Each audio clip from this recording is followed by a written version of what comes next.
Kabombo at mga Kastar Nation, kapiling natin sa ating linya ng komunikasyon si Mamamayang Liberal Party List Representative Leila de Lima. Magandang araw po sa inyo. Welcome sa Bombo Radio Philippines. Si Bombo Dennis Hamito po ito. Together with me, si Bombo Jaira Hangayo. Marahay na aga po. Marahay na aga. Magandang araw sa inyo, Bombo Dennis at Bombo Jai. At saka sa mga nakikinig sa programa nyo ngayon, umaga. Napakainit po na usapin, Representative de Lima. Itong tungkol sa issue ng West Philippine Sea na naman, ito ho ang una kong maitanong po sa inyo. Ano ho ang posisyon ng inyong panig bilang kabahagi sa isang malaking grupo din politikal? Ano po ang posisyon ninyo dito sa muling pag-init ng usapin sa West Philippine Sea? Pabor po ba kayo doon sa, friendly debate o ano pa man tawag dito para ungkatin ang usapin tungkol sa West Philippine Sea at mga kakibat ho na paksa? Unang-una, wala namang magpipigil sa kanila na makipag-ugnayan sila sa ating DFA at through diplomatic channels. And then, ewan ko po kung anong ibig sabihin nila ng friendly debate. You know, alin ho ba yung tinutukod yung friendly debate? Yun ho ba yung panukala ni Senator Marcoleta? Saka yung kay former Senior Associate Justice Tony Carpio. And I think already Justice Carpio already accepted yung challenge na yan to a friendly debate para malinawan. Diba? But I was talking earlier about yung kung ano yung inaasta ng Chinese embassy dito sa Manila sa atin. Yung kanilang pag-aatake, pag-criticize against si PCG spokesperson, Jay Tariela, at saka sa mga ilan pang mga personalidad. Maski nga po ako ay inano rin nila. They also verbally attacked me or by means of yung mga posts nila na tayo lang naman ang sinasabi natin, tayo yung may karapatan sa West Philippine Sea at umaangal tayo sa mga acts of harassment, acts of bullying, lalo na yung pangaharas sa ating mga mangingisda, pangaharas din sa ating mga PCG. Di ba? So yung ano na yan, yung so-called friendly debate na baka nga gawin between Senator Marcoleta and Justice Carpio, pwede ho nating i-welcome yan na para magkalinawan na. I mean, alam naman natin na si Justice Carpio is talagang expert siya on the issue of West Philippine Sea ever since mula pa nung humarap po ang Philippine delegation doon sa Arbitral Tribunal sa The Hague. Kasama na po siya doon sa team. So kabisadong-kabisado niya. He has an in-depth knowledge and expertise on the issue. Ito naman pong si Senator Marcoleta, naririnig naman po natin kung ano yung kanyang mga pahayag na imbes na kumampi sa atin, sa Pilipinas, tila ba kumakampi sa China. Kaya nga po, isa siya sa mga tinagurian ngayon ng mga senador dahil mas pinapangalagaan nila sa pakiwari natin, pinapangalagaan nila yung interest ng China. Na bakit ho ba ganon? Imbis na kumampi doon sa mga inaatake, nang kinikriticize at iniinsulto ng mga spokesperson ng Chinese embassy, ay sila pa yung dumidepensa. Maliho ata yun. Okay. Okay. Ito na lamang ho, punto naman tungkol ho dun sa mga kababayan ho natin. Mukhang 16 yata yung naban sa pagpasok sa China and some other territories. Hong Kong, Macau. Ano ho sa tingin po ninyong mainam na hakbang na gawin konkretong aksyon ng gobyerno hinggil ho dito, Representative de Lima? Well, yung tuloy lang yung mga diplomatic engagements, yung mga channeling ng mga taga-DFA kasi ang DFA naman ang pangunahin natin tungkol sa foreign policy, although the chief architect is still the president, pero yung pagpapatupad ng mga polisiya ng Pangulo in terms of foreign or diplomatic relations, nasa DFA yun. Siguro mas nakakaalam ang DFA kung ano dapat ang gawin para ibsan itong mga ganitong mga issue. Pero kung sasabihin natin, ang masasabi ko po dyan is that mali naman yan na ginagawa nila. Although they can always say that is their prerogative as a sovereign state.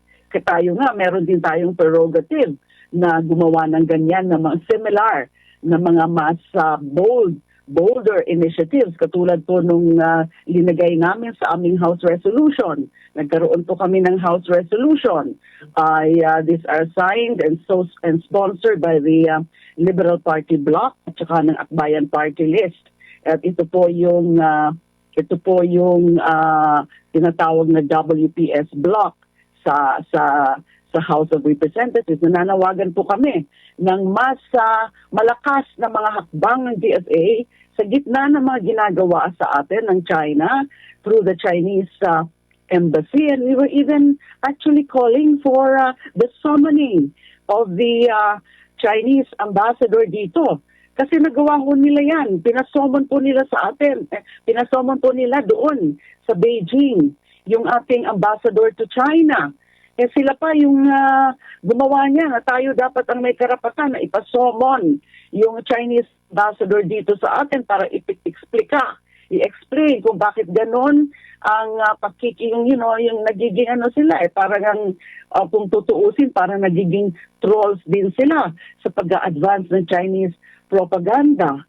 So, bakit hindi kayang gawin yan ng ating gobyerno? In fact, nagmumungkahi rin kami, just a proposal, a suggestion na pwede rin ipa-declare persona non grata yung kung sino man dyan sa Chinese embassy na gumagawa at nag-i-issue ng iinsulto na mga statement sa atin. Kasi karapatan din po natin yan. And then, meron sila pa yung nag-declare ng persona non grata ng mga opisyal natin doon sa Kalayaan. Sila po ang nag-declare ngayon. At nagpupugay kamay po kami sa kanila, sa kanilang katapatan, pinaninindigan din nila yung kanilang mga karapatan. Mhm. Okay. Sa ibang paksa naman, may mga tanungan din po ang aking katandem dito, si Bombo Jaira Hangay. Representative, sa ibang equally important issue naman po tayo, matapos mabasura itong impeachment case against President Ferdinand Bongbong Marcos Jr., desidido pa rin po ba kayo na questionin itong proseso sa korte? Ang tinutukoy niyo mo ba, Bombo Jaira, is yung naging proseso sa Kongreso, sa Kamara? Yes, Representative. Okay, sa ngayon hindi po namin yan iniisip na wala po kaming hakbang na questionin yung naging proseso sa committee level and even sa plenary, na para sa akin ay lumabag sila doon sa usapin ng sufficiency in substance. Pero yun na nga po, kasi mas tutukoy po yung aking atensyon ngayon sa pag-prepare naman kapag na-refer na yung mga impeachment complaints, yung 3 impeachment complaints na 2 nga sa kanila ay aking in-endorse. Yung 2nd and 3rd impeachment complaints against VP Sara. So doon po kami nakatuon ngayon, yung preparasyon dyan sa initial stage na yan before the House Committee on Justice kapag na-refer na po sa kanila, and that is the determination of the sufficiency in substance. Paninindigan ho namin at naniniwala naman po ako, hindi ko po i-endorse ito kung hindi po ako naniniwala sa lakas ng mga complaints na to, kung hindi po ako naniniwala na sufficient in both form and substance itong mga complaints na ito. At saka pagdating sa evidentiary stage ay mapuprove yung mga allegation against the Vice President. Okay, thank you so much, Representative. Sa iba pang usapin, ano pa po yung mga inaasahan dito naman sa paparating na EDSA anniversary? May aasahan bang kilos protesta mula sa inyong panig sa issue ng flood control, Representative? Ay, opo, meron pong plano ngayon, part 3 of the Trillion Peso March. So yung mga civil society groups, and then yung clergy, the church, at the mga iba pang mga organisasyon ay nagplaplano na po sila. And just like the Trillion Peso March Part 1 and Part 2, nakilahok po dyan kami sa LP, sa Liberal Party, at saka sa mamamayang liberal. Ganun din po uli ay makikilahok po tayo. Kasi napakahalaga po niyang yung commemoration na naman po yan, and that is the 40th, ay talaga namang ipagdidiin pa rin natin yung need for total, full accountability.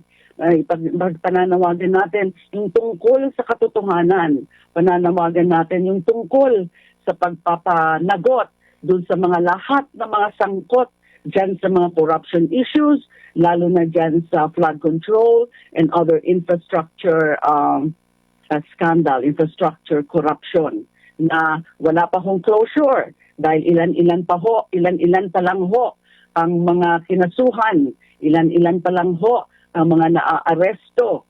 At yun na nga po, maski yung Senate Blue Ribbon Committee, hindi pa ho nila ipalalabas yung kanilang final recommendation. And then yung ICI, mukhang talagang wala na. It's natutulog na po yung ICI dahil wala namang ginagawang hakbang ang Pangulo para mag-appoint ng panibagong 2 miyembro ng ICI. Isa na lang ho natitira, yung chairperson. Hindi naman ho siya makaka-decide on his own kung walang kasama because it's supposed to be a 3-member commission. Kaya nga po pinananawagan pa rin ho namin. Ako po, bilang lead author ng House Bill 4453 na which seeks to create an independent commission against infrastructure corruption or ICAIC. Tapos yung counterpart bill nito sa Senado, yung SB 1315 ho ata yun or 1513, hindi ko po masyadong matandaan.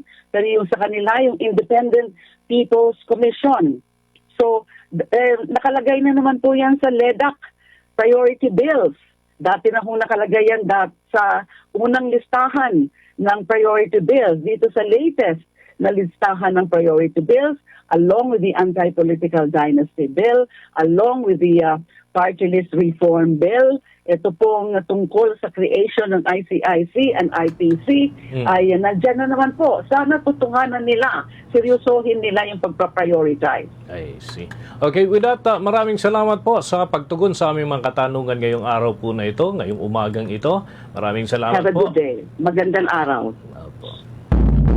Mga kabombo at mga Kastar Nation, nakausap po natin ang kinatawan mula sa Mamamayang Liberal Party List, si Representative Leila De Lima. For the most trusted source of news and information, visit our website at www.bomboradio.com. Follow us on Bombo Radio mobile app, Facebook, YouTube, TikTok, and X, formerly Twitter.